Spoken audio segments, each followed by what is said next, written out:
From the moment we awaken each morning, the world around us has not yet changed, but the world within us begins to move. Thoughts rise, memories surface, fears whisper. The mind begins its work long before we take our first step into the day. Buddhism teaches something profoundly simple, yet rarely understood. Your greatest suffering does not come from the world outside.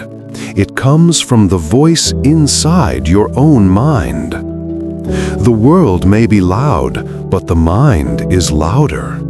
Life may be unpredictable, but the mind creates storms that never existed.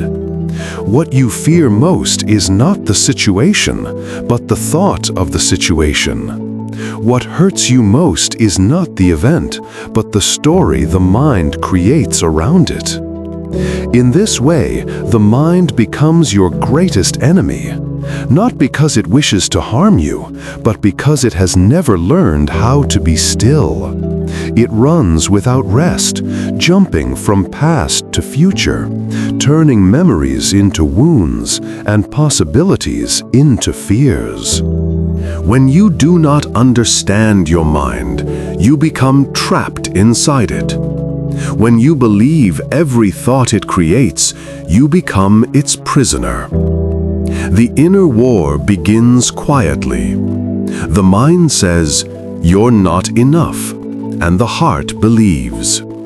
The mind says, "Something will go wrong," and the body feels fear.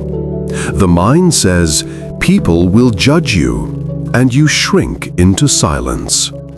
None of these threats exist in the world outside. They live only in thought, but the pain they create feels real. The Buddha taught that the untrained mind is like a wild animal, reactive, frightened, restless, running toward pleasure and away from discomfort without understanding either. This wildness is the source of your suffering. The mind clings to what it wants, pushes away what it dislikes, and fights constantly with what is. It creates illusions, misunderstandings, and endless stories. The mind becomes your enemy when you cannot see that it is simply a tool, not your master. A thought appears, and the mind says, "This is true." A memory returns, and the mind says, "This is who you are." A fear arises, and the mind says, "This will happen." But thoughts are not truth. Thoughts are not identity. Thoughts are not prediction. They are only passing clouds moving across the sky of your awareness. The mind becomes your enemy when you give it power over your peace. But Buddhism reveals a deeper truth. The mind is not meant to be fought. It is meant to be understood. You do not win the inner war by attacking the mind. You win it by seeing the mind clearly. When you watch the mind without reacting, something extraordinary happens. You begin to notice that thoughts come and go on their own. You begin to see that emotions rise and fall like waves in the ocean. You begin to sense that awareness, the part of you that observes, is separate from the thoughts themselves. In this separation, freedom begins. The mind shouts, but awareness listens calmly. The mind fears, but awareness sees truth. The mind clings, but awareness lets go. Slowly, the mind loses its power to control you.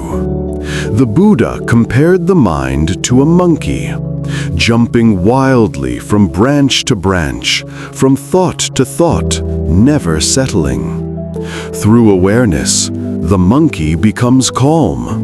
Through breath, the monkey becomes peaceful.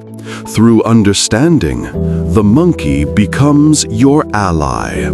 The inner war ends not when the mind disappears, but when the mind becomes your companion instead of your master.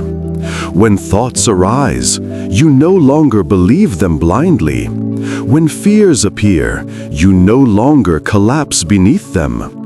When memories return, you no longer live inside them. The mind becomes clear, like water that has been allowed to settle. The storms fade, the noise quiets, the fear dissolves. And slowly, the enemy becomes a friend. The inner war becomes inner peace. The battlefield becomes a sanctuary. This is the Buddhist path, to understand the mind so deeply that its illusions lose all power, to see thoughts as temporary, to see emotions as natural, to see awareness as your true home. When you master the mind, you master your life. When you calm the mind, you calm your world. When you free the mind, you free yourself. The war is not outside. The victory is not outside. It has always been within you.